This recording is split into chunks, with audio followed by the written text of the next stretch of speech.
Ya, ya le di que.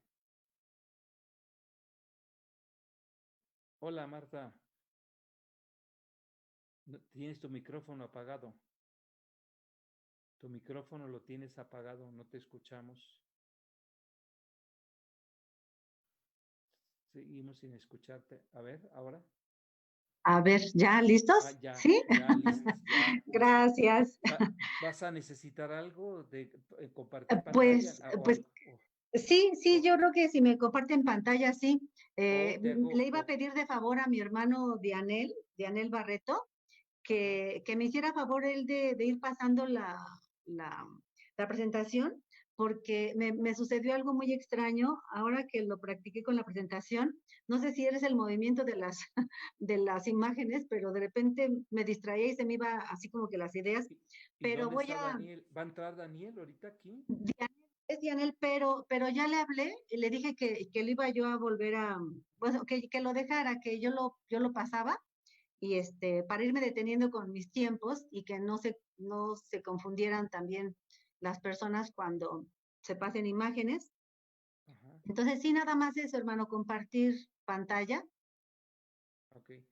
Porque te puedo hacer, entonces a ti te voy a hacer cojos para que tú puedas hacerlo directamente.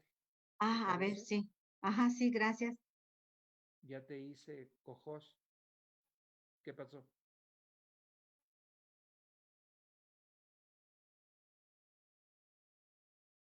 Nada más es compartir pantalla y ustedes se siguen haciendo cargo de todo lo demás. Ok.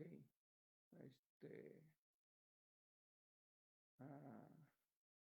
O también podemos, como el hermano Dianel tiene más experiencia, así como ustedes, a lo mejor sí convendría que a él le dieran, le compartieran pantalla nada más, no que le pasaran la plataforma, sino nada más que le compartieran la pantalla y ya él que fuera haciendo la presentación pudiera hacer.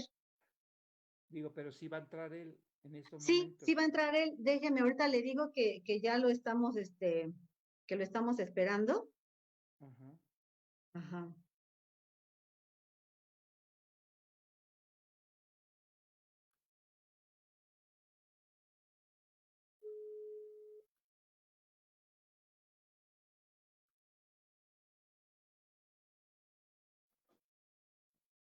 Apagaste tu micrófono, ¿verdad?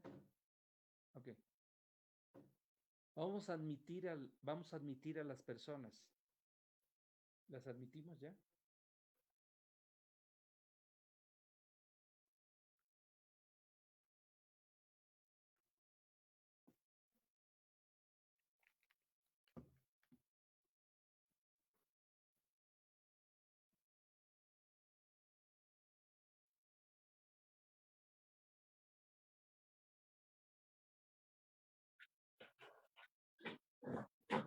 Ahorita entra, hermana Alondra?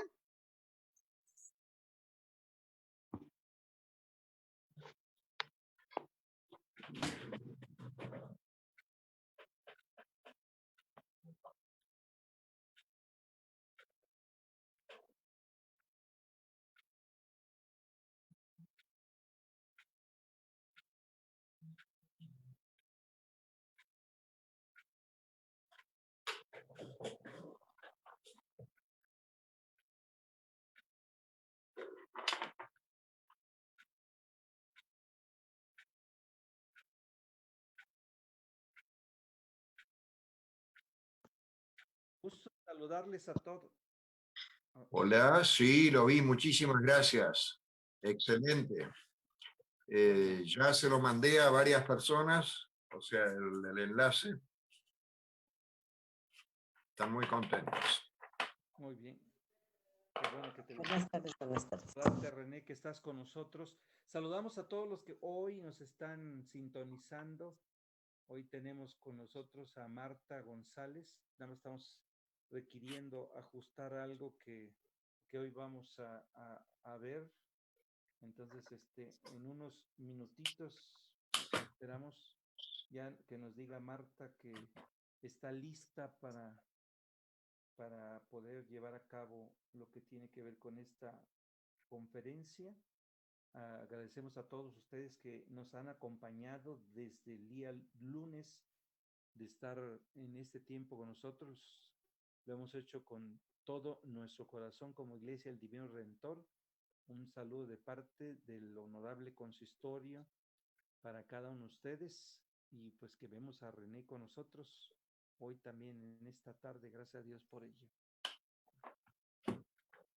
Muchas gracias. Pude reprogramar otras cosas para poder estar, aunque sea un buen rato, una vez más con esta semana con ustedes. Muchas gracias, René. Gracias por acompañarnos. Marta, ¿ya estamos listas? ¿Ya estamos listos? ¿Estás lista? ¿Ya entró la persona? ¿Ya entró Dianel? No sé. ¿No? Sí, estoy aquí ya, pero si me pueden habilitar para compartir la pantalla, por favor. ¿Cómo estás? Como en la esquina del cronopio. ¿Pero estás como Dionel? No, estoy como en la esquina del cronopio. ¿Ya lo encontraste? ¿Lo puedes hacer, Alondra? ¿O lo hago yo? Ok.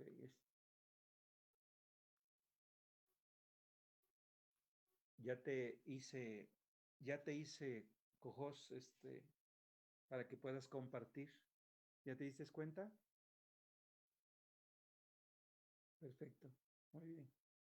Bueno, muy bien.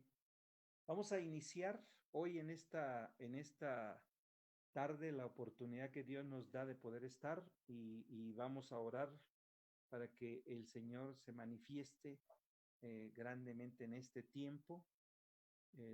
Agradecemos a todos y cada uno de ustedes que nos acompañan en este día. Agradecemos a Dios la oportunidad de tener este tiempo, y vamos a iniciar orando. Presentaré a Marta, y después de presentar a Marta, le daremos todo el tiempo a ella. Bueno, no todo el tiempo, ¿verdad?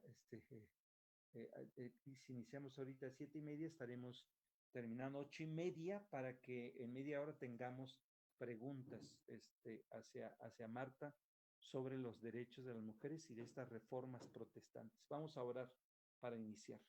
Padre, oramos en el nombre de Jesús hoy en esta tarde que nos permites poder estar aquí, que tú usarás a mi hermana Marta, a la maestra, para poder llevar a cabo esta conferencia. Que seamos receptivos en lo que hoy estaremos escuchando, y te pedimos en el nombre de Jesús por aquellos que estarán llegando, que puedan llegar todos a tiempo para lo que hoy estaremos viendo. En el nombre de Jesús estamos orando. Amén.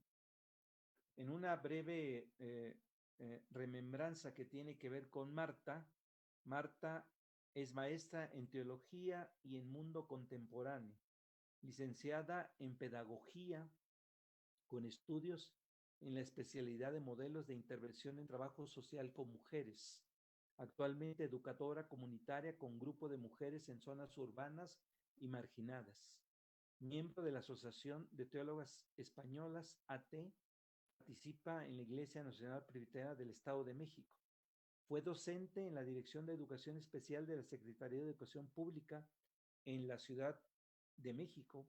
Ha impartido cursos de teología, educación cristiana y de género en la Escuela Bíblica Central para Misioneras en la Ciudad de México, en el Seminario Teológico Presbiteriano de México, en el Seminario Teológico Presbiteriano Nicanor F. Gómez de Toluca, Estado de México, en el Instituto Diocesano de la Ciudad de Nezahualcóyotl, Estado de México.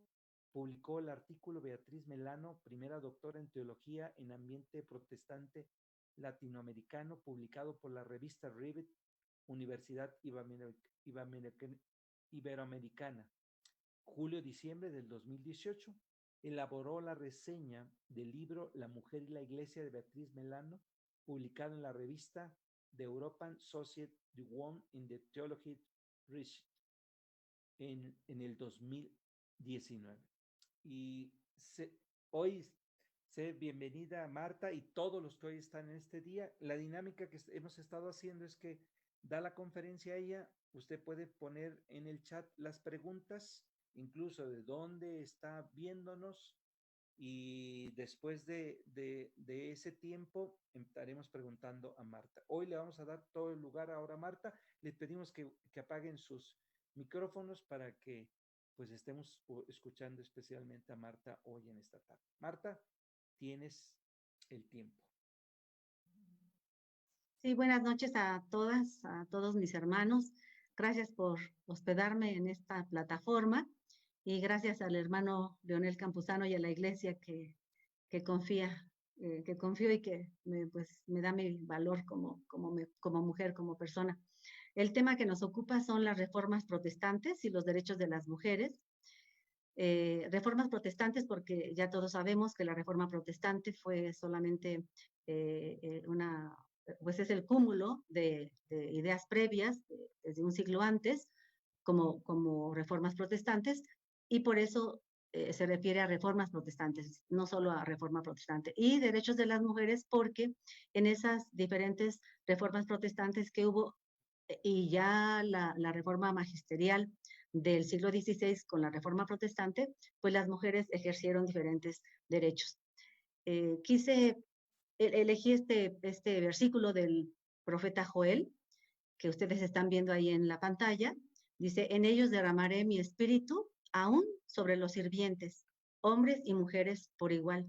Eso es lo que para mí sucedió en ese momento histórico en el que la palabra, las escrituras, que ya venían siendo leídas desde mucho tiempo atrás, desde muchos años atrás por las mujeres, precisamente por estas mujeres que estamos viendo, las mujeres nobles de diferentes países, con diferentes nacionalidades, por supuesto, y diferentes estatus sociales también.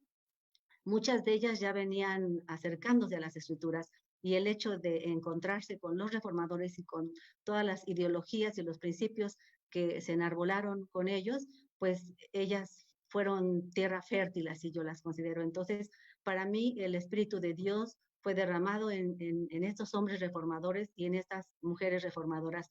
Recuerdo que el día de antier, una de las preguntas, creo que al hermano Carlos, fue que alguien preguntó que si era verdad que había mujeres reformadoras, y el hermano Carlos dijo, pues sí, claro que hubo mujeres, ¿no?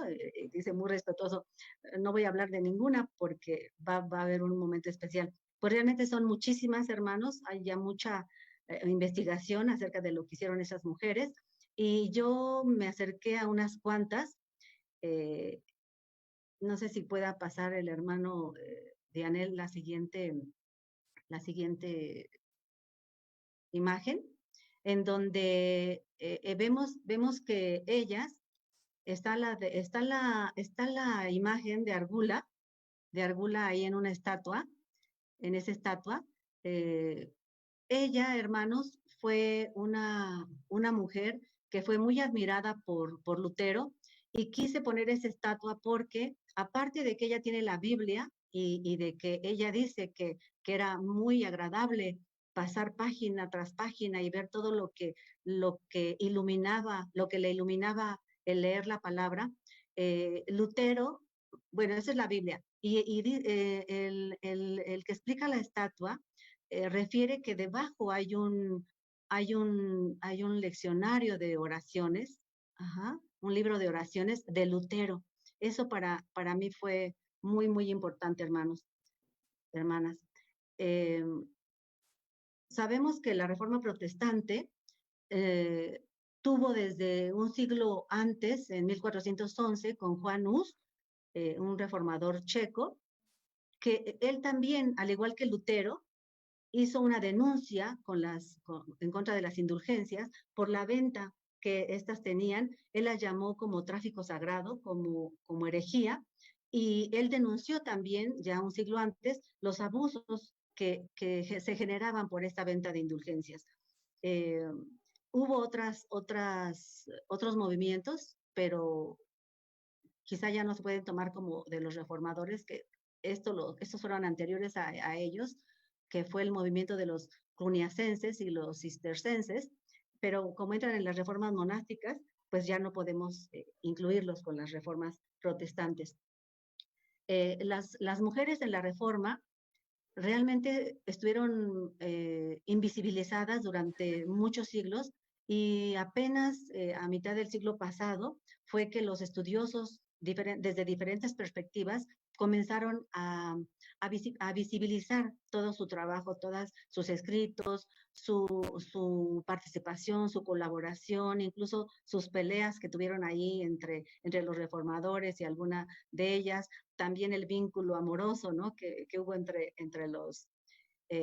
los reformadores y con las monjas o las exmonjas, ¿sí? Entonces, el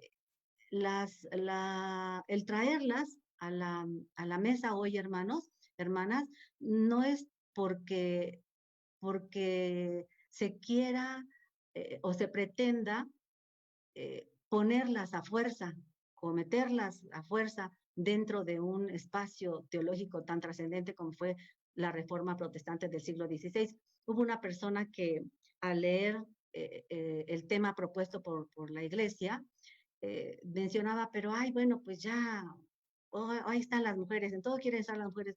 Y le decía yo, es que en todo están las mujeres, en las revoluciones, en las independencias, en las reformas, en todo, porque los seres humanos somos eso, hombres y mujeres. No hay reforma protestante con puros hombres y no hay reforma protestante con puras mujeres. Todos los movimientos implican la participación de mujeres y de hombres. Entonces, esta forma en la que ellas incidieron es muy trascendente, y el traerlas el día de hoy no es nada más para que conozcamos algunos de sus pensamientos, sino para que nos hagamos dos preguntas, hermanos. Hay dos preguntas que yo quisiera que fueran nuestro eje.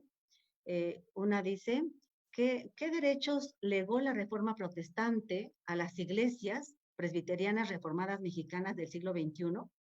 Eso sería una. La otra, bueno, aquí son tres, en la diapositiva tengo dos. Las mujeres de las iglesias presbiterianas mexicanas tenemos un mejor horizonte eclesial que las mujeres del siglo XVI.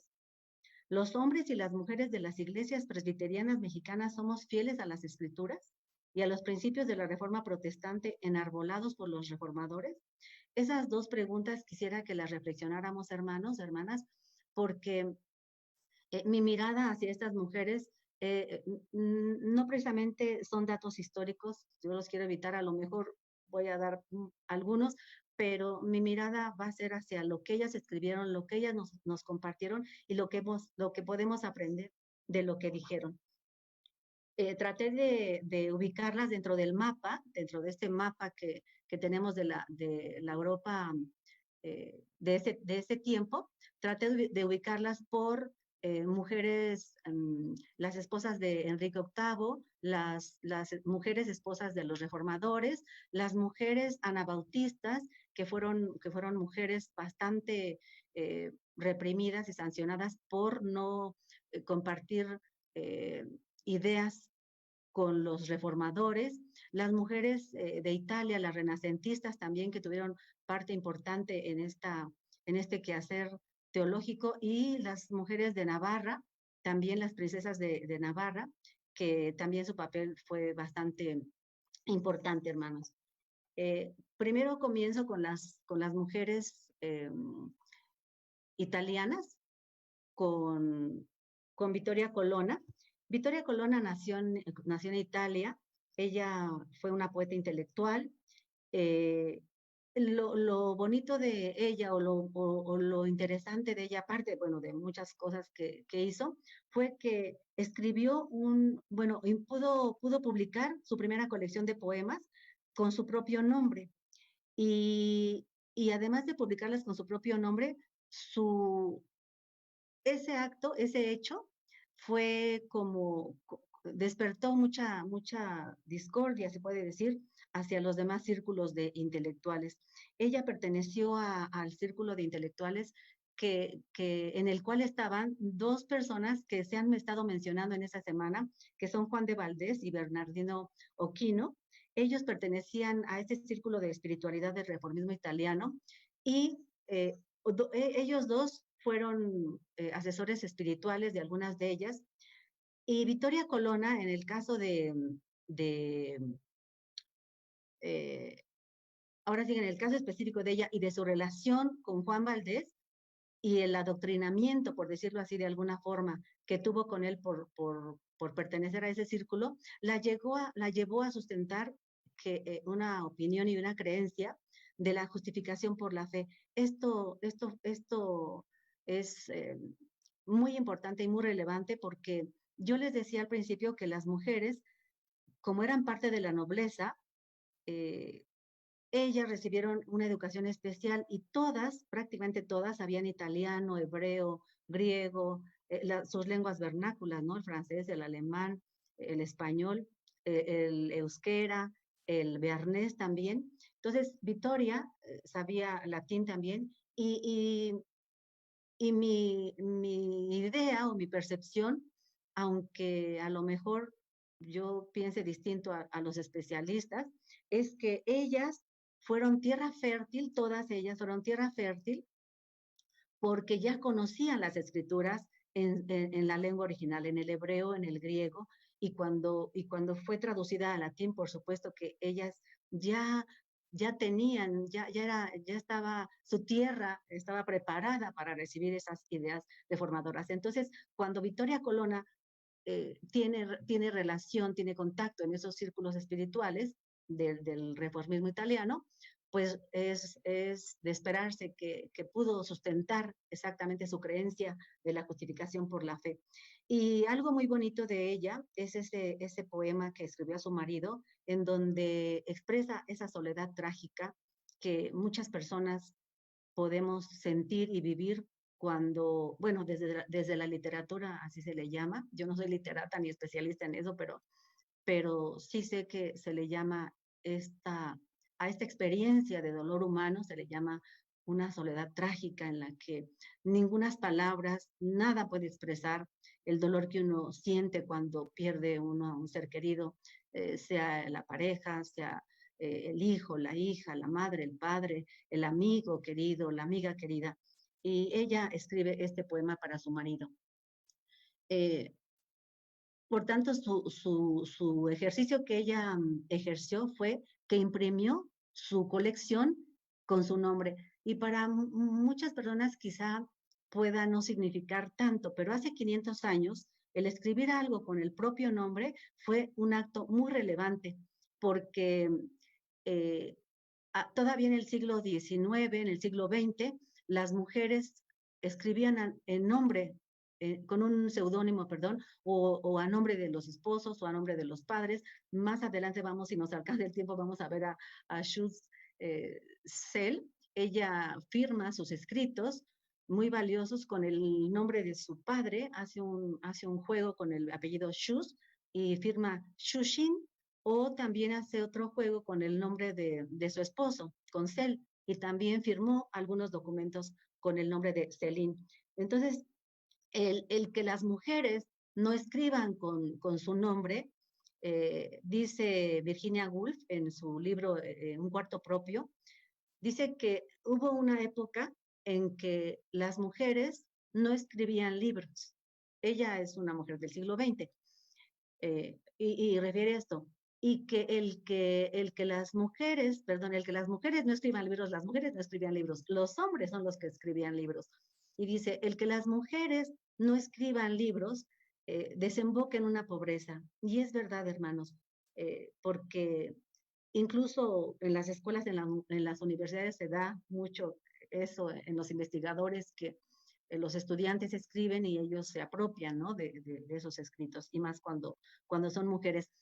Y lo más relevante también de esta mujer, Victoria Colonna, que pareciera que no es tan trascendente, pero sí lo es que era tan inteligente, tan intelectual y era tan admirada por muchos que nada menos que en ese círculo de reformismo italiano, conoció a Miguel Ángel Buonarroti, este pintor, escultor, nada menos que pintor de la Capilla Sixtina, y menciona una de sus biógrafas que él y ella, bueno, más bien que él, cuando iba a pintar, platicaba sus proyectos que tenía con ella y recibía mucha mucha ayuda y mucha orientación, o mucha opinión de parte de ella.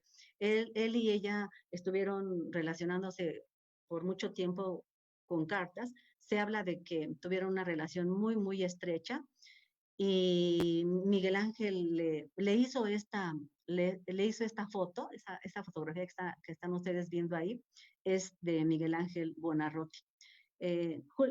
Julia Gonzaga, bueno, y se dedican ahí varios escritos. Julia Gonzaga, que también es otra de las renacentistas, también fue de origen aristocrático, y por su situación, por su posición que tuvo económicamente, pudo apoyar tanto a los reformadores como a otras mujeres también reformadoras que estaban huyendo, que estaban siendo perseguidas. Y una de esas mujeres fue Isabela Bresegna. Y quise decir esto porque el que una mujer ayude a otra mujer no es algo que pueda pasar desapercibido. Y más en esta época, o a lo mejor en esa época había más la posibilidad de apoyarse como mujeres. Pero este gesto de Julia Gonzaga a mí me pareció muy importante resaltarlo, porque eso demuestra lo que el día de hoy se conoce como pacto entre mujeres. Estos pactos entre mujeres, cuando no los hay, tiene como resultado esto que vivimos, ¿no? El que las mujeres vivamos atomizadas, vivamos separadas, sin importarnos los proyectos de las otras.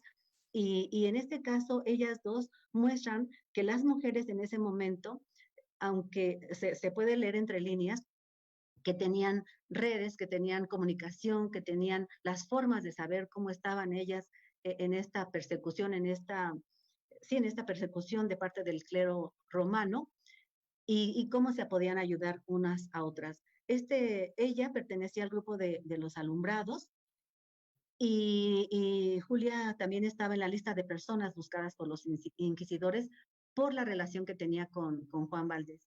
Juan Valdés, ya ven que refería el hermano Carlos Martínez, que era uno de los traductores de la Biblia. Entonces aquí vemos que Julia también ejerció su derecho a elegir una religión distinta, pudo disentir con la religión católica, ejerció el derecho de creer religiosamente lo que ella consideraba cierto para sus convicciones, y aún más, eso no es un derecho, expuso su vida, hermanos, esta mujer, y además se adelantó, les decía yo, a lo que hoy conocemos como el pacto entre mujeres. Después vemos a Olimpia Morata, que son las tres que vamos a ver. Ella también era italiana, fue maestra de griego y de latín, también poeta. Siempre escribió en primera persona acerca de las situaciones que estaban viviendo, como la peste, los efectos de la guerra, la persecución religiosa también. Y dijo algo muy bonito ella. Dice: Dios me dio la mente y el talento para estar apasionada por aprender, tanto que nadie podría apartarme de él. Y junto con su esposo Andreas Buntler buscaron la libertad religiosa y se mudaron a Heidelberg, y ahí también conocieron a otros reformadores. Y ella hizo una carta en defensa a los hugonotes. ¿Sí? Ahí tenemos la carta en defensa a los hugonotes, y ella le escribió esta carta a su amiga Anne de Este de Guise. Ella era una persona que había conocido en Francia, y le escribe porque ella, estando en Francia, puede hacer algo por esas personas que están siendo quemadas, que están siendo torturadas a causa de Cristo, le dice. Y le escribe que haga suyo esos problemas cotidianos y que interceda por ellos, que no puede permanecer indiferente ante esta situación. Entonces, de esta forma vemos, hermanos, hermanas, cómo esta Olimpia Morata es una persona que va a apropiarse de esta palabra de Mateo 20:28, en la que nos invita el Evangelio a servir y no a ser servidos. Y también ejerció el derecho de matrimonio por elección, a expresarse y principalmente ejerció el derecho del sacerdocio universal promovido por Lutero como un principio reformador. También desde mi lectura yo observo que ella no solamente oraba a Dios seguramente por esos hombres y mujeres de Francia, los hugonotes, sino que hizo un acto de amor al comunicarse con su amiga Ana de Guise. Entonces, ella hizo realidad de amar a Dios con toda su mente, con toda su alma y con todas sus fuerzas, pero concretándolo en un acto de amor como intercesora de esos hombres y mujeres. Al principio les decía yo que estaba Argula von Grumbach. Ella fue una monja agustina que fue panfletista. Algo muy bonito de ella es que su padre a los 10 años le regaló, ¿cuántos minutos tenemos? Todavía quedan unos bastantes minutos. Le regaló a los 10 años su padre una Biblia muy hermosa, la Biblia de Coberger. Esta Biblia fue de 1483, fue la 9ª versión que se imprimió de la Biblia en alemán. Y a partir de ahí, pues ella comenzó a leer. Se dice que, o dicen sus biógrafos, que tuvo un amplio conocimiento y dominio sin esfuerzo de las escrituras, que se sabía grandes extensiones de memoria y que sus panfletos son así como un mosaico de citas bíblicas, ¿no? Desde los profetas, de Pablo, de los salmos y las palabras de Jesús, por supuesto. Así que fue una mujer que hizo suya la Biblia. Y al igual que Lutero y que Melanchthon, ella encontró que en toda la Biblia había una unidad. Hay mucho que platicar de Argula, pero por el tiempo solamente voy a resaltar dos cosas. Bueno, ahí mismo en la fotografía que tienen ahí a un ladito está una silografía de una portada donde retratan a von Grumbach con la Biblia en la mano y ahí sola frente a un grupo de eruditos intimidados y desconcertados, ahí con sus pesados tomos teológicos, su canon y su ley en el piso, y ella confrontándolos porque estaba muy indignada por la forma en la que estos teólogos estaban tratando a los reformadores. Entonces ella los confronta públicamente y también porque está muy molesta. En otra de sus cartas habla acerca de la indignación que siente cuando ella conoce a un joven que es expulsado de la Universidad de Ingolstadt, que es expulsado por seguir o por promover las ideas de Lutero. Entonces, ahí vemos cómo esta denuncia pública, pues la hace ahí con los teólogos de la universidad. Ellos la ignoran, no le hacen caso porque ella es una mujer y además, como teólogos, sus debates los hacían en latín. Entonces, pues cualquier persona de la ciudadanía común no estaba a la altura de ellos, ¿no?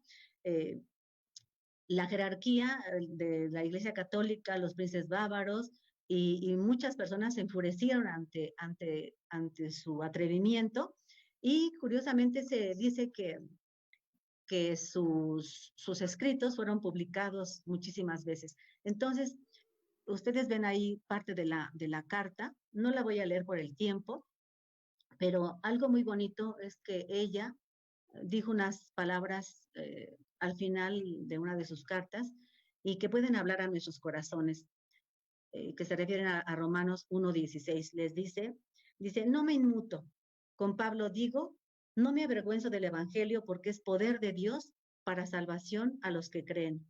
Lo que tengo escrito no es charla de mujeres, es palabra de Dios. Es decir, ella, con la Biblia en la mano, estaba confrontando a estos teólogos porque ella sabía casi prácticamente se puede decir de memoria, esta Biblia en alemán desde que empezó a aprender desde muy pequeña. Y por eso Argula von Grumbach es llamada Madre Valiosa de la Reforma y fue la primera mujer que publicó una carta a favor de la misma. Catarina Schutzel fue una mujer autodidacta también de Francia Y solamente de ella quiero comentarles, bueno, no sé si tenga ahí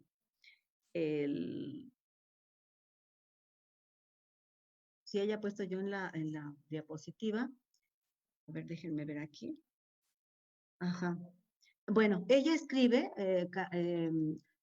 Caterina Schutzel escribe un primer panfleto que se titula Carta de Consuelo a las Mujeres Sufrientes de Ketzingen.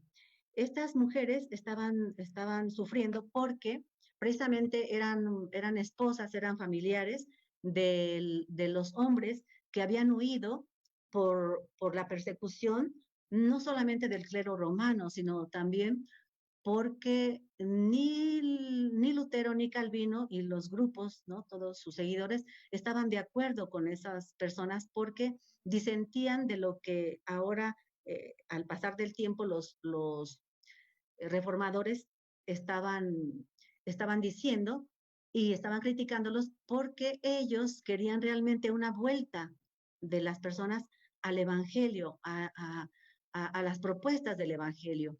Y Lutero y Calvino, según desde la perspectiva de estos hombres anabautistas, ellos estaban muy ligados al Estado y para los anabautistas eso era ser infiel a la palabra.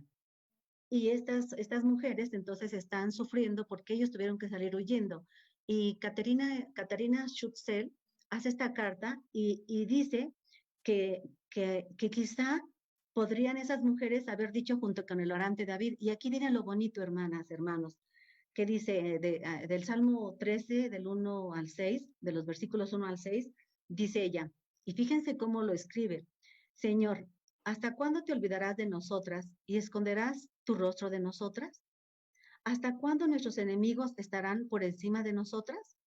Y en el Salmo 22 dice, somos un enojo para la gente y una afrenta para todo el pueblo. Nos han rodeado muchos perros. La jauría de los malignos nos ha cercado. Cuando yo leí de parte de sus biógrafas esta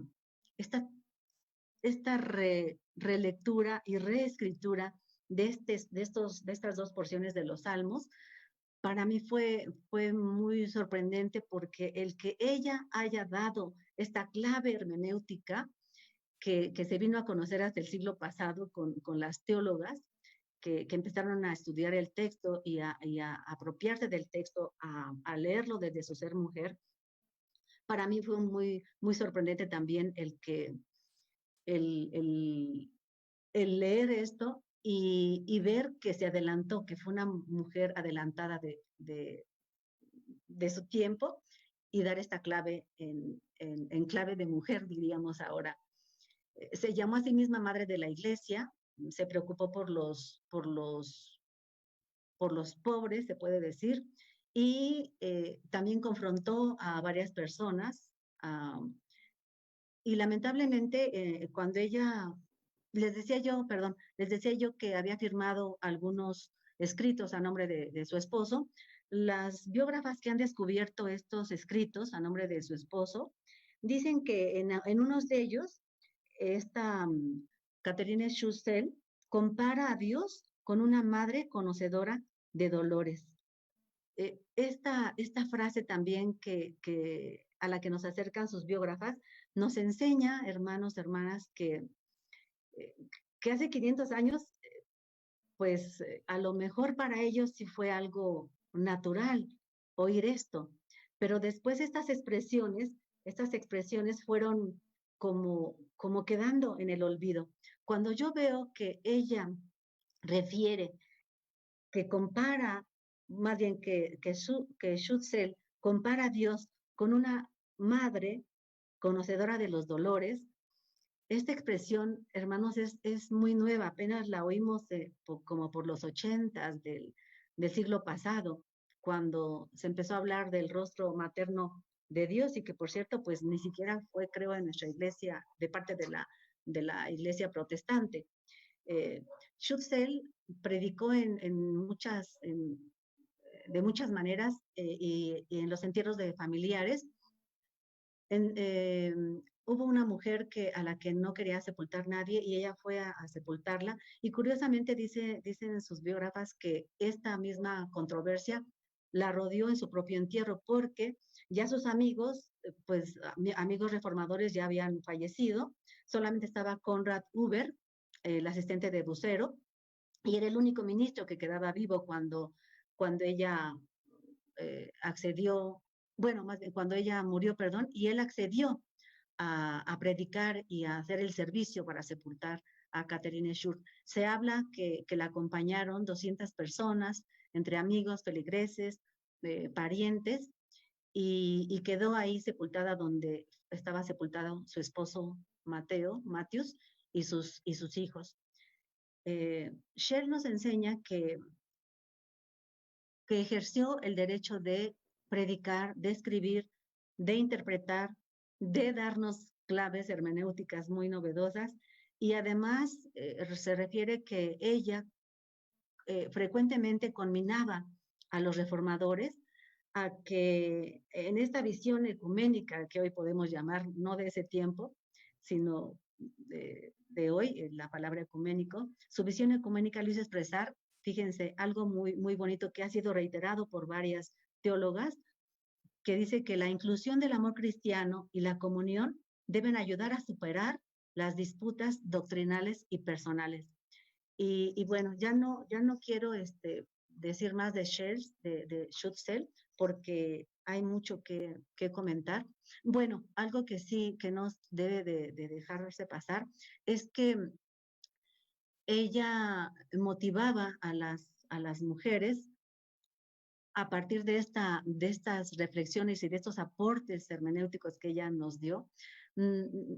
Es una forma de invitar a aquellas mujeres de aquel tiempo y de hoy a pensar en la importancia que tiene el aprendizaje del hebreo y del griego para apropiarse de la escritura, corregirla, reinterpretarla, resignificarla de esas traducciones y comentarios falsos que a veces nos llegan. Entonces, por eso para ella fue posible que sus lecturas fueran muy diferentes a las realizadas por los hombres.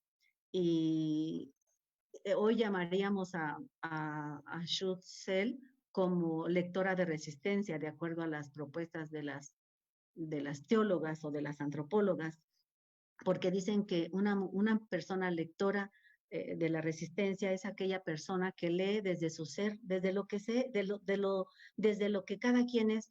Por eso después, ya en nuestros siglos muy cercanos, del siglo XX, en el siglo XX y un poquito antes, pero principalmente en el siglo XX, se dieron esas lecturas desde lo que yo soy. Si soy una persona de color, desde mi ser color, desde mujer, desde hombre, desde obrero, campesino, ¿no? Y que fueron las lecturas que también se dieron en el tiempo de los reformadores.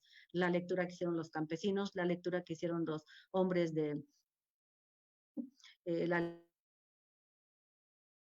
lecturas desde un lugar teológico, desde lo que yo soy y desde donde yo me muevo. Marie Dentier, que de ella ya todas ustedes conocen porque es la mujer que fue reconocida ya como reformadora y que ahora está colocado su nombre ahí en el muro de los reformadores.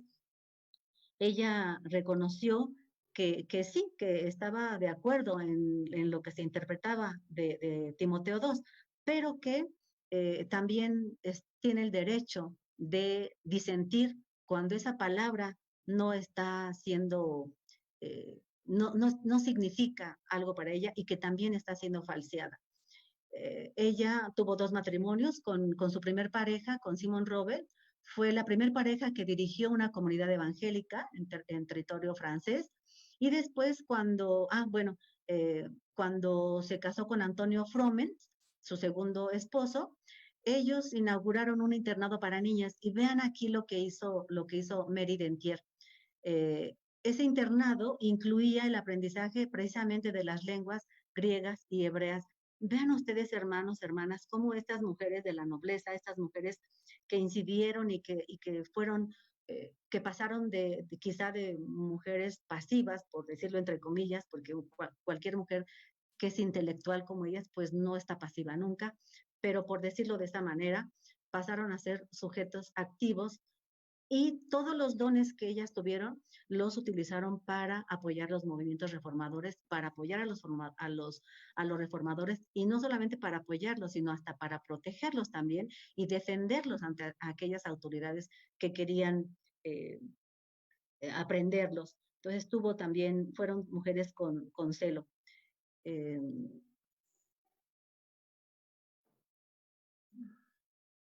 Bueno, ella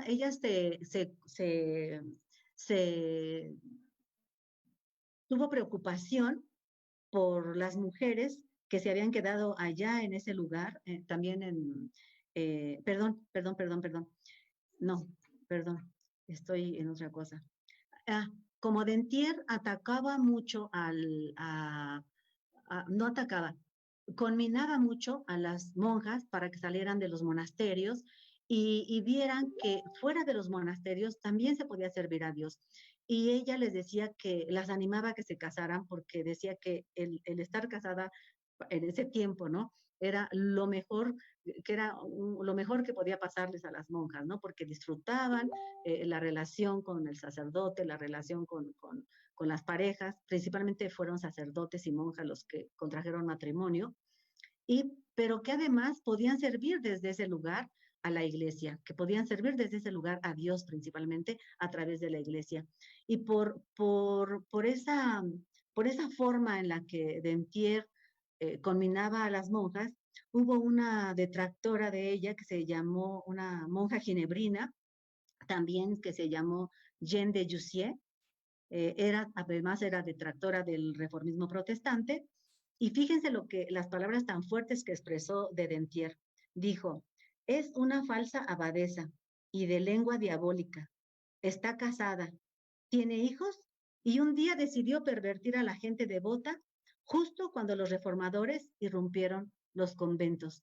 Esto que hace esta mujer detractora, hermanos, hermanas, nos refleja desde mi lectura esa construcción social que se ha hecho de nosotras las mujeres cuando hemos aprendido culturalmente a ser enemigas, a ser rivales, a no apoyarnos, a no hacer redes. Estas mujeres nobles, de la nobleza, nobles en el sentido de la nobleza, nos enseñan a través de todo esto que ellas escriben, que tenían como redes, yo me imagino también, como redes, como comunicaciones, en donde iban apoyándose, sabían dónde estaba cada quien, sabían con quién contar, sabían a quién acudir. Y en este caso, Jeanne de Jussieu, que era también abadesa, pues se atreve a detractar a Dentier, que también era abadesa, y la insulta de esta forma. Ese es un ejemplo de cómo las mujeres podemos destruir el proyecto, el plan de otra mujer cuando esto no lo entendemos, o nuestro pensamiento quizá no está listo para esos cambios no fáciles, también son cambios difíciles. Y Mary Dentier fue una persona que escribió La Guerra de Ginebra y su liberación, fielmente hecha y compuesta por un marchante local. Este texto fue descubierto apenas en el siglo XIX, y en la epístola que hablábamos hace ratito de Mary Dentier, en el primer capítulo se titula Defensa de las mujeres, y en él, fíjense hermanos, protestaba por el papel de esposa sumisa asignado a las esposas en la reforma magisterial, defendiendo la igualdad de las mujeres y hombres en la capacidad de reflexionar teológicamente e interpretar las escrituras. Y por supuesto que entonces esto molestó a muchos. Incluso se habla de que Dentier, al animar a las clarisas a dejar la orden religiosa para que dejaran el celibato, a escribir que las mujeres salieran de esos cautiverios que las tenían oprimidas, ella es incluso violentada, por decirlo de alguna forma, por Calvino. Se menciona que Calvino escribió una carta a su amigo Farel, en donde le habla de lo divertido que fue para él el ver a la esposa de Fromens predicando en las plazas y predicando hasta en los bares. Cuando Dentier supo que Calvino pues, se había burlado, ella también responde, ¿no? Con otras palabras también muy fuertes que pues no tiene caso comentarlas, pero vean cómo hasta en los reformadores su palabra, que era también fuerte y directa, pues pudo causarles problemas, ¿no? También otra de las prédicas de Dentier fue hacer que las mujeres dejaran de ser consideradas como fuente del mal, como ya habían venido aprendiendo desde siglos antes, y que ese aprendizaje sigue hasta nuestros días, ¿no? Ay, hermano, estoy temblando de frío porque aquí hace mucho frío en Toluca. Yo estaba haciendo sol toda la mañana y toda la tarde y me puse aquí en un lugar que creo que hace mucho frío, pero es el mejor lugar donde agarra el internet. Así habían aprendido las mujeres a ser consideradas fuente del mal, enseñados estos conceptos por los filósofos, pedagogos, teólogos, en fin, todas aquellas personas que tenían autoridad para decir o señalar lo que podían o no podían hacer las mujeres. Pues por algo fue ella también reconocida como reformadora, y les decía yo que fue colocada en el muro de los reformadores. Están las esposas y las monjas. A las esposas y las monjas, las esposas ustedes ya las conocen a la mayoría. Las sobresalientes, las más sobresalientes, pues son las esposas de Lutero y de Matthew, pero no me voy a detener en ellas, porque quiero, en estos minutos que nos quedan, gracias, Chaparrito, que nos quedan, también una para abajo, quiero dedicarlo a las princesas de Navarra y también a ver si podemos platicar un poquito de las mujeres anabautistas. Margarita de Navarra escribió poemas, obras de teatro, una colección de cuentos breves, compilados en el Heptamerón, que se dice que es como algo parecido a lo que hizo Boccaccio con el Decamerón. Ahí expone ella la corrupción y los abusos de la época medieval de la Iglesia y el comportamiento también depredador de los clérigos. Menciona su biógrafo también de ella, que es el maestro Cervantes Ortiz, que fue interlocutora directa de Calvino y una atenta lectora de las obras de Lutero, cuya meditación, dice él, sobre el Padre Nuestro tradujo al francés. Y su poema más importante de ella fue el titulado Prisiones, que fue una exposición de la vanidad de todos los placeres terrenales, placeres que terminan siendo una prisión del alma. Su reinado de las princesas de Navarra, de Margarita de Navarra y de Jeanne de Albret, se ubica entre los reinados de España y de Francia. Me gustó el mapa que presentamos al principio, porque es un mapa que viene en un libro que estamos ahorita leyendo con el maestro Carlos Martínez, y ese mapa me gustó porque viene por reinos, y yo no ubicaba realmente dónde quedaba Navarra, y este mapa lo refleja muy bien. Ahí es un espacio muy pequeñito, un reino muy pequeño que está entre Francia y España. Entonces, ellas se movieron ahí. Dicen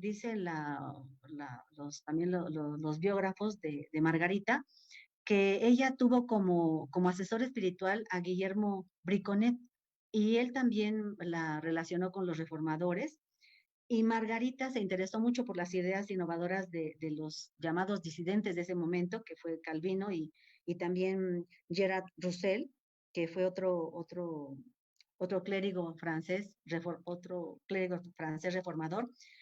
y hizo una defensa, Margarita hizo una defensa abierta de los pensadores evangélicos, es decir, de Calvino, de varios.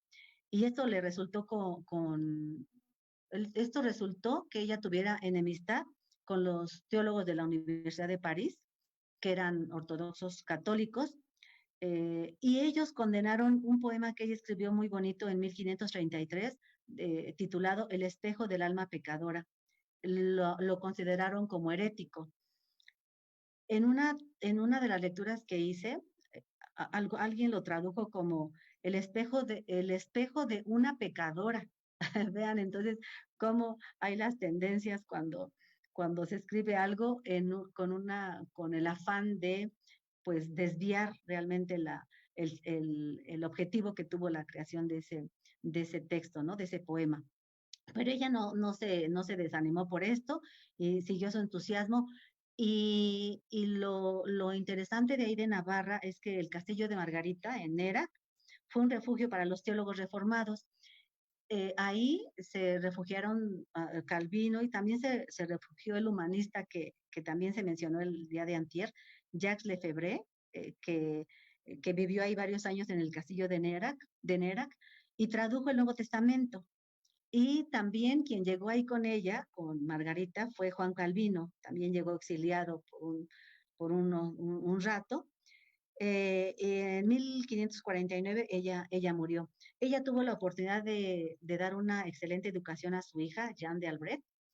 Ella, como también mujer apasionada, hay una lectura de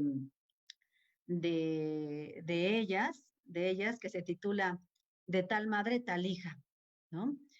Muy interesante porque Jeanne de Albret dijo, yo no soy como mi madre ni escribo tan bonito como ella, pero Jeanne de Albret hizo muchas otras cosas muy relevantes para las reformas y la reforma protestante ahí en Navarra. Estas ideas y estos acontecimientos tan complejos que fueron las reformas, a Jeanne de Albret su formación, dicen sus biógrafos, que le ayudó para que pudiera discernir y tomar distancia del catolicismo dogmático. Entonces, a partir de que muere su madre, de inmediato Jane estableció el culto reformado ahí en Berna y ordenó la confiscación de los bienes de la Iglesia Católica y también desvió los ingresos eclesiásticos a los salarios de los reformadores y a la institución educativa calvinista. Igual que su madre, también tuvo correspondencia con los reformadores.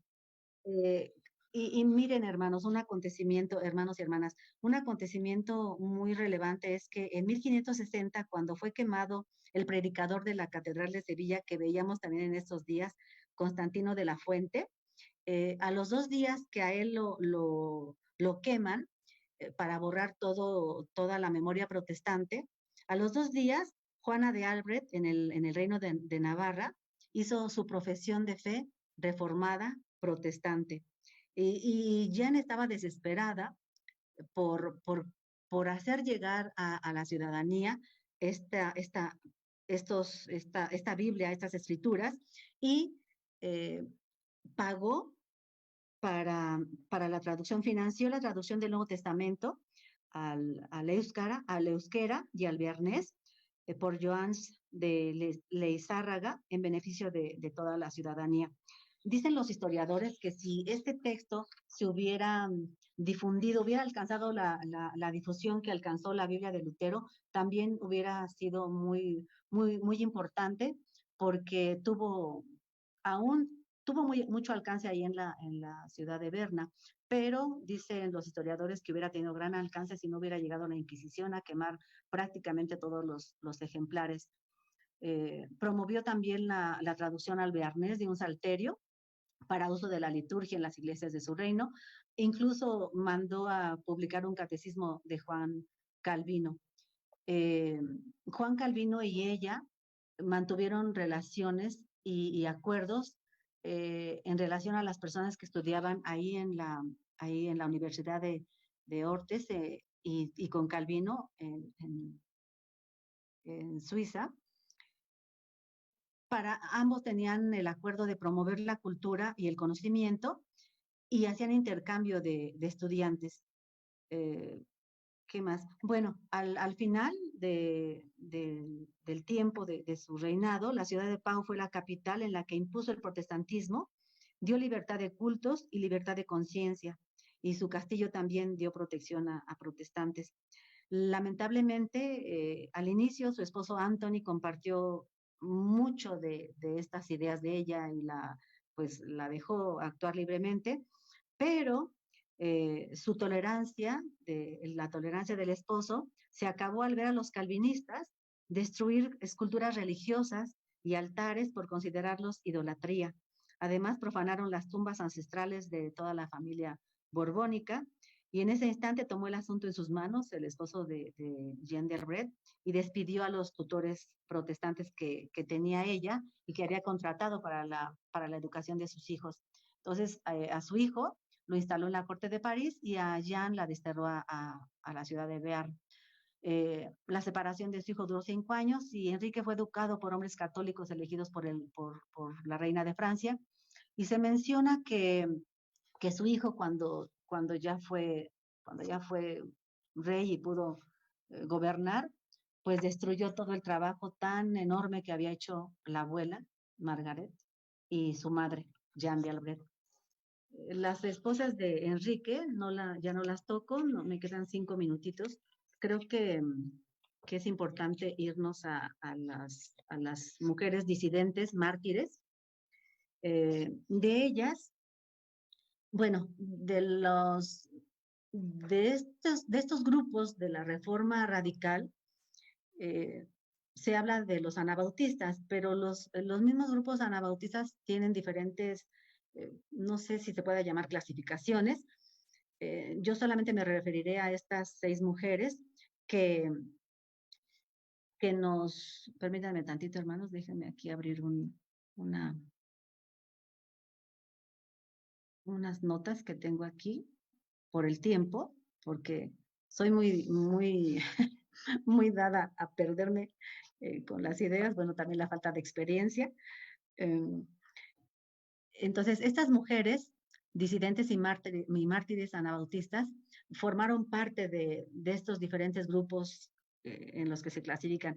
Sabemos que los anabautistas no bautizan niños porque se tiene la convicción de que el bautismo debe ser para adultos, como se enseña en el Nuevo Testamento, y que estas personas que se bautizan ya adultos, por medio de esta acción del bautismo, el Espíritu Santo les genera una experiencia distinta y es un símbolo de su fe y de su regeneración, como lo es en muchas de las tradiciones cristianas, ¿no? Pero también buscaban ellos llevar a cabo reformas en la línea de una pureza bíblica.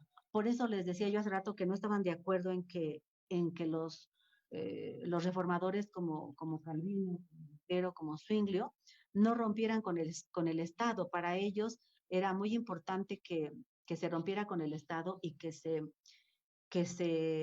volviera a la propuesta del Evangelio.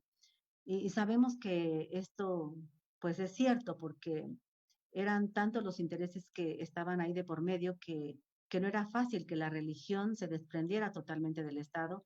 Para Calvino fue muy difícil, seguramente para Lutero también, para Zwinglio también, y lo podemos comprobar cuando Calvino pues da su voto, por decirlo de alguna manera, para que Servet sea pues asesinado, por decirlo de una forma, y cuando Lutero también manda a reprimir a los campesinos, ¿no? Entonces, vemos que ni siquiera ellos fueron capaces de dimensionar hasta qué forma puede llegar la palabra, la escritura, a tocar los corazones de las personas y liberarlas de todo aquello que las presiona. Y cuando ellos reaccionan y quieren exactamente vivir de acuerdo a como se les está enseñando y de acuerdo a como dicen las escrituras, pues se provocan reacciones inesperadas. Eso eso lo vimos nosotros en el siglo pasado, ¿no? Lo pudimos vivir, bueno, las personas como de mi generación, nos pudimos dar cuenta de lo que sucedió cuando se propuso una cierta forma de leer la Biblia y cuando se generaron cambios, pues hubo una retractación de hacerlo de esa manera, ¿no? Cuando la Biblia libera, no parece ser que a las estructuras de poder, de dominio y de control no les gusta. Para ellos, el nacimiento del anabautismo fue el resultado de nuevas perspectivas teológicas y sociales, y teológicamente representa una renovación de la fe neotestamentaria profética y un rechazo del énfasis medieval sobre lo sagrado. Hay un canto que espero que lo podamos ver al final, que habla acerca del martirio de hombres y mujeres. Vemos aquí a Elizabeth Dirks. Ella fue una lectora de latín y maestra, y fue mandada a asesinar solamente por tener un evangelio en latín.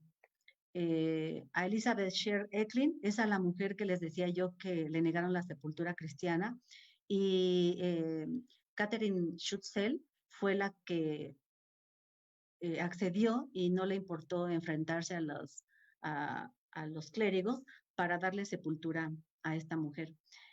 Margaret Blaurer fue una mujer a quien Martín Bucero, que era el casamentero de los reformadores, también quiso hacer su trabajo ahí con Margaret Blaurer, y le llevó 2 candidatos, ella los rechazó. Al final, uno de sus hermanos, tenía 2 hermanos, y fue y le dijo a Bucer: ¿sabes qué? Mi hermana está muy contenta de estar soltera, así que déjala, ¿no?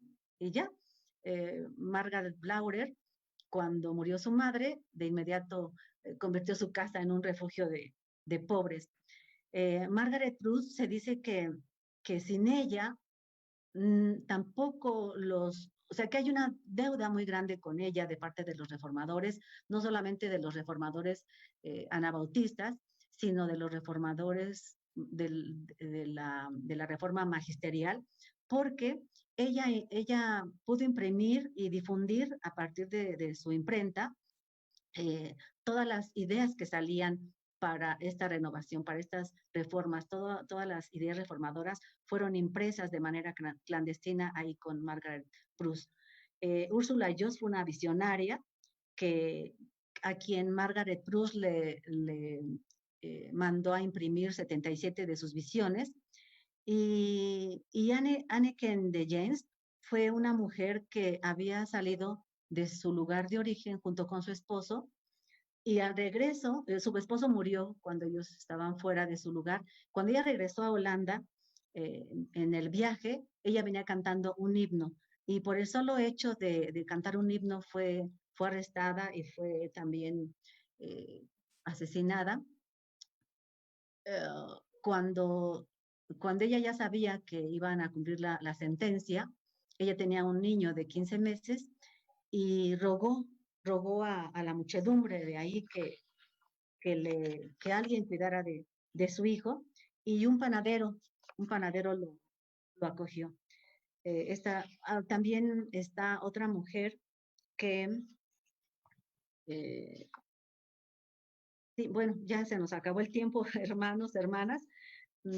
Yo quisiera que entonces tratáramos de reflexionar si algo de lo que vimos hasta este momento, pues pueden enseñarnos estas mujeres acerca de los derechos que ellas vivieron, que ellas ejercieron, de lo que pudieron hacer ahí en su tiempo, y que las escrituras, que fueron el elemento detonador de todo este movimiento, y lo que el Espíritu Santo hizo en cada una de las mujeres y los hombres de ese tiempo, pudo generar en ellos de tal forma que todo mundo articuló y puso lo mejor que tenía para que estas reformas y esta reforma protestante se viviera, y nosotros, todas las personas que estamos aquí, seamos herederos y herederas de esa reforma. Gracias, hermanos. Gracias, Marta, por la exposición. Hay algunas preguntas, en alguna de las preguntas que hace Daniel Camilo, pone 2 o 3 preguntas. Dice la primera, ¿usted se considera feminista? Buena pregunta, hermano Daniel Camilo. Fíjese que hay diferentes concepciones de lo que es el feminismo, porque generalmente los feminismos los asocian a aquellos feminismos radicales en los que la mujer se hizo creer que la mujer estaba en contra de los hombres. Pero cuando vemos que Jesús andaba con muchas mujeres y que Jesús reivindicaba a las mujeres y que Jesús era amado por muchas mujeres, Jesús fue feminista. Entonces, feminista, desde mi perspectiva y desde mi lectura, hermano Daniel, es toda aquella persona que no está en contra del sexo contrario. Al contrario, una persona feminista es aquella persona que se ve, que cuando yo lo veo a usted, hermano Daniel, yo me veo reflejada en usted. ¿Por qué? Porque es un ser humano, al igual que yo. Entonces, en nuestra sexualidad nada tiene que ver porque somos seres humanos. Jesús fue feminista, Dios es feminista, ¿no? En las escrituras, vean ustedes lo que nos enseñó, lo que nos enseñó la teóloga, ¿no? En donde dice que encontró la imagen de Dios como una madre con dolores. Eso es ser feminista, hermanos. Entonces, vamos a deconstruir, vamos a desmitificar ese celo, esa desconfianza de los feminismos. Hay muchos feminismos, no se puede hablar de un feminismo, hay muchos, y cada grupo de las feministas fue luchando por lograr algo. Miren, lamentablemente, podemos rastrear muchas de las épocas de los feminismos y las mujeres siempre hemos tenido que estar luchando por un espacio. No es una crítica, pero es una observación. Vean ustedes, estamos en la semana de la reforma. De los 7 días, bueno, no, porque nada más van a ser, el sábado no va a haber reunión, creo, pero de los días que tenemos, vean cuántas mujeres participamos en esta semana, hermano Daniel. Nada más se dio el espacio para mí y eso yo creo, no sé cómo lo hizo mi hermano que me propuso, no lo sé cómo los había convencido. Qué bueno que hubo esa oportunidad, porque exactamente las mujeres hemos tenido que ir luchando por espacios y ustedes vean ahora por todo lo que se lucha, el derecho a la educación, el derecho a la propiedad, el derecho a disponer de nuestro dinero. La mujer impresora de la que hablábamos al final, esa mujer no pudo ser propietaria de su negocio, aunque se lo heredó su padre y hace 500 años, y tenía que casarse con alguien y ese alguien llegó y se apropió de la empresa, ella lo enseñó a trabajar y lo que le dijo, ¿sabes qué? Quiero que el sello salga con el apellido de los dos. Entonces, el sello salía con el apellido de los dos. Cuando muere su segundo esposo, ella se da un lapso y maneja su imprenta clandestinamente porque no tenían derecho a tener un negocio. Entonces, vea, hermano Daniel, si ser feminista es aliarme con el otro, con la otra, para que viva una manera digna, pues sí, hermano Daniel, sí soy feminista. Y creo que a partir de la lectura de estas teólogas valiosísimas, pues ahora voy a trabajar por ser teóloga feminista, hermano Daniel. Muy bien. Ahí mismo, él te pregunta, ¿puedes hablar del feminismo desde las escrituras? Desde las escrituras, pues ya lo referí, hermano Daniel.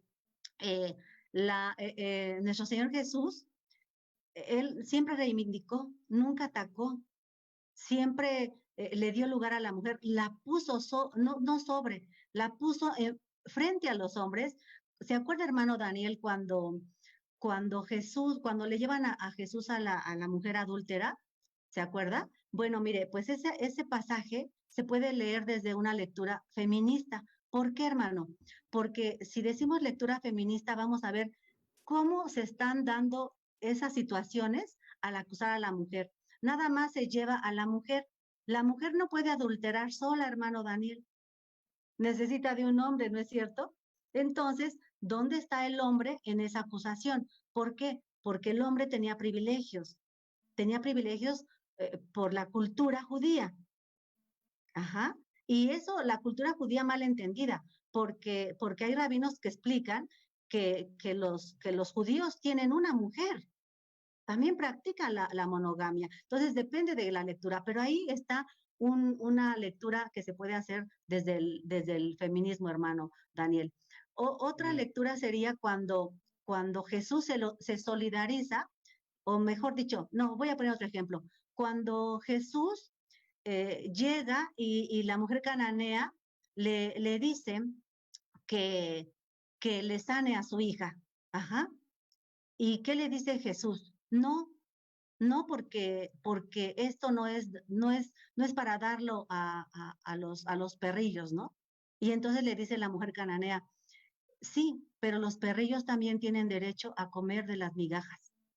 Y le dice Jesús, mujer, eres una mujer de fe. Y vea, hermano Daniel, en este pasaje, no tenemos tiempo, pero podemos hacer un pequeño curso, hermano Daniel, cuando usted lo guste, para que vayamos ahí descubriendo en qué pasajes Jesús reconoce que una mujer le ha enseñado, ¿sí? Ahí está un ejemplo de feminismo, hermano, cuando una mujer está luchando por algo que sabe que le corresponde. ¿Y qué le correspondía, hermano Daniel? La salud de su hija, el milagro que sabía que Jesús le podía dar. Y Jesús se queda asombrado. Y si yo le digo a usted que quién fue el maestro en este momento, usted a lo mejor por nuestra enseñanza, por la doctrina que tenemos, a lo mejor usted va a decir, no, pero Jesús, pues Jesús es el maestro. Sí, Jesús es el maestro. Pero en ese momento, con esa historia, hermano Daniel, ¿quién fue la maestra de Jesús? ¿Quién le enseñó a Jesús? La mujer cananea o la mujer sirofenicia, que también así la narran en el otro de los pasajes, fue la maestra de Jesús. Esta mujer le enseñó a Jesús que la palabra, que el evangelio de vida, que el amor de Dios es para todas las personas. Y ahí Jesús también fue golpeado en esa discriminación, pensando que lo que él hacía era nada más para los judíos. Ese es un pasaje feminista, hermano Daniel, y podíamos seguir con otros pasajes feministas. Otra pregunta es, ¿a qué se debe que en las conversaciones no reconocen la palabra de Dios de lo que Gálatas 3:28 habla? Ya no hay judío ni griego, no hay esclavo ni libre, no hay varón ni mujer, porque todos vosotros sois uno en Cristo, dice Aarón Dorantes. Uh-huh. ¿A qué se debe que en las conversaciones no reconocen la palabra de Dios? Sí, así es. Se nos ha olvidado, generalmente nos vamos con los pasajes del apóstol Pablo en los que, los famosos, ¿no? Que las mujeres se callen, que las mujeres, lo que no deben hacer las mujeres, que las mujeres se vistan así, que las mujeres se vistan asado. Y se nos olvidan aquellos pasajes importantes como el de Gálatas, exactamente. Fíjense que la mujer que he investigado, que es Beatriz Melano, que me he acercado a ella menciona que la misma dificultad que hubo para que los judíos reconocieran que el evangelio era para todos. Ajá, ¿se acuerdan de aquella visión en donde se baja el lienzo y que hay animales de todas las especies y que ejemplifica que el evangelio es para todos y que eso se le revela a esta persona? Esa misma dificultad que hubo para los judíos, el que aceptaran que el evangelio también era para los gentiles, es la misma dificultad que tienen muchos hombres, y no digo que todos, porque afortunadamente hay muchos hombres como Jesús, que son feministas y que fueron feministas como Jesús. Hay muchos hombres que ven a la otra como iguales. Uh-huh. Entonces, dice Beatriz Melano, que hay que reivindicar al apóstol Pablo, porque el apóstol Pablo lo dijo en ciertos contextos, en contextos muy específicos y para personas muy específicas, y que incluso las teólogas feministas tienen la obligación de buscar, de desmenuzar esos pasajes del apóstol Pablo, reivindicar, fíjense, la teología paulina, porque dice la autora Beatriz Melano, la primera doctora en teología en América Latina, dice que la teología del apóstol Pablo la teología de Dios, fíjense, la teología de Dios, de ese Dios de amor predicado por Jesús, nuestro Señor, trasciende estas lecturas patriarcales y estas visiones patriarcales en donde, al parecer, las mujeres tenemos que estar todavía en esas condiciones de no poder expresar, de no poder crecer, de no poder hablar, de estar sometidas, de estar subordinadas a otras personas. Y no digo nada más a hombres, a otras mujeres también a veces tenemos que estar sometidas por este patriarcado, porque el patriarcado, hermano, no sé cómo se llama el hermano que hizo la pregunta ahorita, no me lo grabé. Es Aarón. El hermano Aarón. Aarón. Ajá, el hermano Aarón, que bien trae a la mesa el texto de Gálatas. Hay muchas mujeres que también se conducen con esta construcción patriarcal. Entonces, el patriarcado está en todas aquellas estructuras de control, dominio y poder que tienen algunos seres humanos sobre otros seres humanos, incluyendo los propios hombres. Muy bien. Voy a decirte que un poco más breve pueda ser, porque hay varias preguntas. Entonces, bueno, si quiere, hermano. Si no vamos a terminar. Si quiere, dígame unas 3 y englobamos. Sí. ¿Cuál es el derecho que más nos urge rescatar actualmente? Lo dice Sara. Ajá. ¿Sí me escuchaste la pregunta? Sí, la escuché. ¿Cuál es el derecho que más urge rescatar actualmente?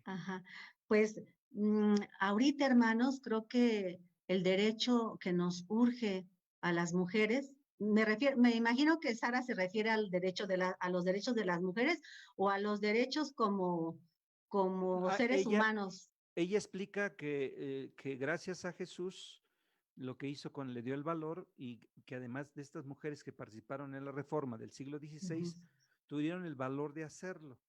Y gracias a eso actualmente podemos ejercer ese valor. Por eso pregunta, en tu opinión, ¿cuál es el derecho que más nos urge rescatar actualmente? Sí, una pregunta muy difícil, Sara, porque los derechos de las mujeres, si te recuerdas, se fueron conquistando de acuerdo a los intereses de cada grupo, pero creo que y los derechos, por ejemplo, de las indígenas son unos, ¿verdad? Los derechos de las mujeres, por ejemplo, de los pueblos originarios también son otros, los derechos de las mujeres obreras, los derechos laborales, en fin, son muchos los derechos que ahorita todavía no ejercen al 100% las mujeres, pero creo que el derecho al que tenemos, no nada más las mujeres, y que urge, porque también es un derecho que tienen, que deben gozar los hombres, es nuestro derecho a ser humanos, a ser plenamente humanos, porque eso es algo que nadie nos ha quitado. Nosotros solos hemos ido perdiendo ese derecho, hemos olvidado el ser humano. Dice Rosario Castellanos bueno, ella no lo dice de esa forma, es mi lectura, pero lo digo por esto, porque no sabemos en qué momento de la historia, o más bien poco a poco durante la historia, hemos venido perdiendo nuestro ser humano. Todas esas cosas que nos hacen seres humanos y que Jesús nos lo enseña muy bien, ¿no? La compasión, el amor, la solidaridad, la preocupación por los demás, el darnos, ¿no? El darnos a los demás, lo hemos perdido. Decíamos que ahora con tanta violencia, con todo lo que vivimos, la capacidad de asombro de lo que le pasa a los demás, a mí no me importa. Mientras yo esté bien y yo tenga cubiertas mis necesidades, no me importa lo que pase fuera. Entonces, creo que, Sara, para mí, el ser humano, el volver a nuestra humanidad como seres humanos, creo que ese es un derecho por el que debemos de luchar hombres y mujeres. Y por eso Rosario Castellanos la cité, porque ella decía que quizá haya otro modo de ser distinto al que estamos viviendo, otro modo de ser humano. Algunos de los escritores de las mujeres de la Reforma mencionados aquí o la vida de algunos de ellos ha sido usado por el pensamiento feminista actual o histórico. Pues me decía mi maestro Carlos Stevens que no podemos tomar elementos actuales y aplicarlos a hace 500 años, ¿no? Porque imagínense, por ejemplo, pensemos en Calvino. Lo último que alcancé a leer de Calvino apenas anoche, que gracias a mi maestro Carlos, que me lo compartió, fue que para mismo Calvino fue difícil ¿se acuerdan de lo que platicábamos de su enfrentamiento con Dentier y de su burla que hizo hacia ella? Bueno, pues para él fue difícil entender en qué momento esas mujeres, por ejemplo, las mujeres que se decían que tenían el espíritu en ellas y que hablaban y decían cosas, no podía él entenderlo. Era algo difícil para él el poder aceptar esos cambios tan radicales en la iglesia, por eso eran de la reforma radical estas mujeres, fue para él muy difícil comprenderlo. Realmente, ay, perdón, perdí la, ¿cómo fue? Hermano, Rodolfo.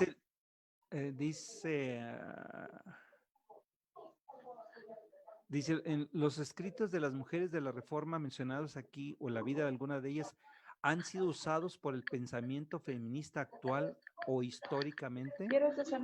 Ah, ya, sí, lo había entendido que era de los reformadores, por eso me refería a Calvino y por eso dudé de la pregunta. Perdón, hermano Rodolfo. David Escobar lo pregunta. Ajá, pues mire, hermano David, en el acercamiento que yo tuve a estas 22, 23 mujeres, realmente ellas han sido analizadas y sí, por ejemplo, la vida de las esposas de los reformadores, de Catarina Bomboray y de Schutzel, hubo una observación acerca de que los matrimonios de ellas así fueron como modelos a seguir de las reformas históricas. Y ese modelo del esposo pastor, la esposa de pastor y los hijitas del pastor tenían que ser exactamente los modelos perfectos, ¿no? Porque está la esposa que tiene también que involucrarse en la iglesia, tiene que predicar, tiene que atender diferentes áreas de la iglesia, igual que su esposo, claro, pero la esposa sin remuneración. Entonces, estas investigadoras dan cuenta de que el modelo de madre esposa, a la que le huían, por ejemplo, las monjas, que fueron las que luego se convirtieron en esposas de pastores, fue una transición nada más la que hubo de ser madre de familia, a la cual huyeron y por eso fueron a ser monjas, pero que después se salieron del convento y se casaron con los reformadores, fue una transición nada más de las labores domésticas a esas mismas labores, las hicieron una extensión en la iglesia. Y esas imágenes, esos modelos perjudicaron mucho, dicen estas estudiosas, perjudicaron mucho a las familias de los pastores del siglo XX, por ejemplo, porque muchas mujeres pues no son llamadas, muchas de las esposas no reciben el llamado igual que el pastor. Entonces, se han creado muchos conflictos, muchas violencias, separaciones, muchos problemas porque no cubren ese modelo de pastor. Y sí han sido tomadas desde estas posturas, desde las teólogas feministas, porque quieren reflejar eso, que quien recibe el llamado, pues es el pastor, no es la familia. Por eso ahora es admirable que muchos hombres, pastores, egresados de los seminarios, cuando se presentan a una iglesia y que son sinceros y se presentan y dicen, bien, yo recibí el llamado, pero no lo recibió mi esposa, no lo recibió mi hijo ni mi hija, yo. Entonces, así soy y aquí estoy, hermanos, para servir a Dios a través de la iglesia. Me aceptan y asombrosamente y amorosamente las iglesias los han aceptado, no así otras que piden que quien llegue a presidir una iglesia, quien llegue a organizar y a dirigir una iglesia, tiene que ser casado y la esposa tiene que involucrarse forzosamente. Y conozco a muchas hermanas a las que amo muchísimo, que son esposas de pastores y que tienen ministerios muy fuertes, y que han estudiado teología también en el seminario y trabajan en la iglesia bastante, y ellas no reciben un salario de la iglesia, hermanos. Claro que estas mujeres, estos modelos específicamente de las esposas, de los pastores, de reformadores, de los teólogos reformadores, sí han sido analizados desde esta perspectiva de género, hermanos.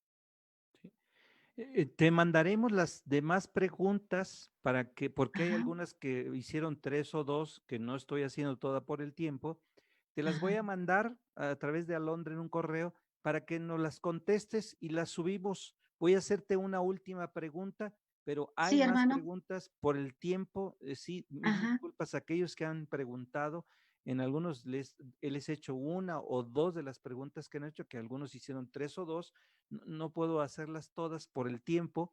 Voy a hacer la última pregunta, pero sí te voy a mandar todas las preguntas que están aquí en el chat, y si tú las respondes para que después las subamos nosotros al muro, respondida exactamente con lo que hoy hablamos. Una última es, ¿la reforma protestante, yo entiendo que debe ser apoyó o impulsó el ahora pastorado femenil? ¿La reforma protestante apoyó o impulsó el ahora pastorado femenil? Dice Sabdiel Flores. Sí, hermano, Sabtien, ¿verdad? Sabdiel. ¿Sabtien o Sabdiel? Sabdiel. Sabdiel. Sí, hermano Sabdiel, exactamente, eso es algo asombroso que lo que animó a aquellas mujeres de la Reforma y que hicieron suyo el sacerdocio universal de las mujeres, el de la libertad cristiana, y que lo ejercieron porque fueron llamadas ministras. Por ejemplo, Matteusel llamó a Catherine Schussel, la llamó ministra, es decir, reconoció que ella era predicadora, como él, igual que él. También Martín Lutero también llamó a Caterina Bómbora, le dijo doctora Lutero, así lo escribía él.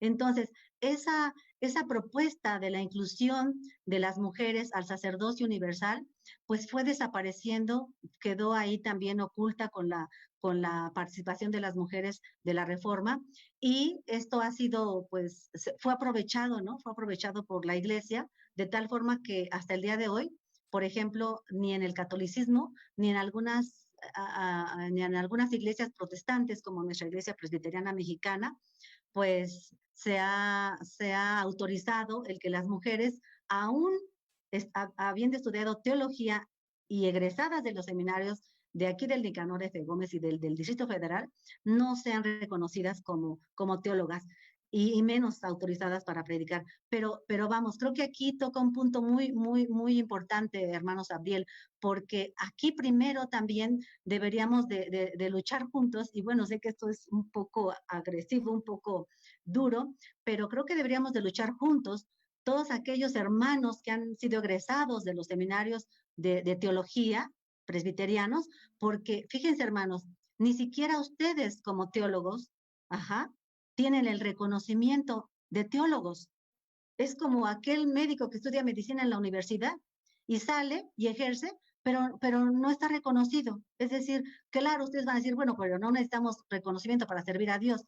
Pues no, pero sí es importante, hermano, sí es importante. Entonces, creo que se fue perdiendo este sacerdocio universal de los creyentes que fue enarbolado por los reformadores, lamentablemente, pero bueno, es uno de los derechos más por el que se seguirá luchando desde las mujeres y desde los hombres comprometidos con las mujeres. Sí, algunos están preguntando cómo lo vamos a hacer llegar la información. Algunos están dando sus correos. Podemos llegarlo a sus correos o lo vamos a poner como lo hicimos con el hermano René Kruger, donde le pusimos ahí para que usted pudiera bajar las preguntas y respuestas. Lo vamos a hacer de la misma manera. Entonces, a todos no se preocupen, haremos llegar a Marta sus preguntas. Por el tiempo ya no pudimos ver más, pero las va a tener ella y va a responder, y todos los que hicieron comentarios, todo eso se lo vamos a hacer llegar a ella para que ella nos diga y nos conteste, y lo vamos a mandar a sus correos o lo vamos a poner como un link en la página, en nuestra página, el Divino Redentor, para que usted pueda bajar la información. Entonces, no se preocupen porque hoy no haya escuchado respuesta ahorita en Zoom en vivo, pero sí la va a escuchar por escrito o la va a ver por escrito lo que Marta nos va a decir. Y nada más para aclararle a Marta, la semana, los organizadores, ellos lo hicieron, nosotros solamente apoyamos.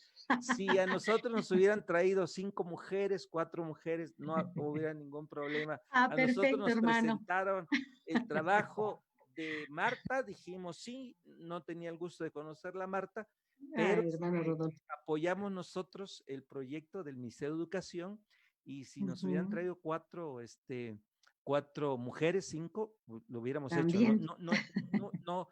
No era ver si eran mujeres o hombres. Entonces, para todos. Entonces, hoy quiero agradecerte, Marta, el tiempo, el apoyo, y agradecerles a todos los que hoy están con nosotros. Vamos a pedir que abran su cámara para que tomemos la foto, lo saquemos a todos. Por favor, abran su cámara, porque Alondra va a tomar la foto de todos, por favor. Si no está peinado, pues no importa, si despeinado salga. Tú me dices, Alondra, cuando ya, para que deje de sonreír.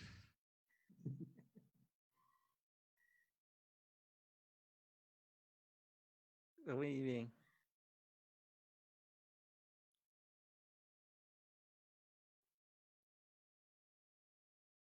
Sí, así es. Sigan sonriendo. Sigan sonriendo, entonces. Muy bien. Y ahora pueden dejar de sonreír, por supuesto. No, yo creo que lo están, yo creo que lo están viendo. Entonces, recuerden, hoy, por el tiempo, algunos sí pude hacerlo en todos, no lo vamos a echar en saco roto, se los vamos a hacer llegar y lo vamos a publicar para que usted sepa. Ahí va a tomar nota Alondra ya de los correos, de la información, de las preguntas y de sus comentarios. Haremos llegar sus comentarios también hacia ella de la conferencia misma.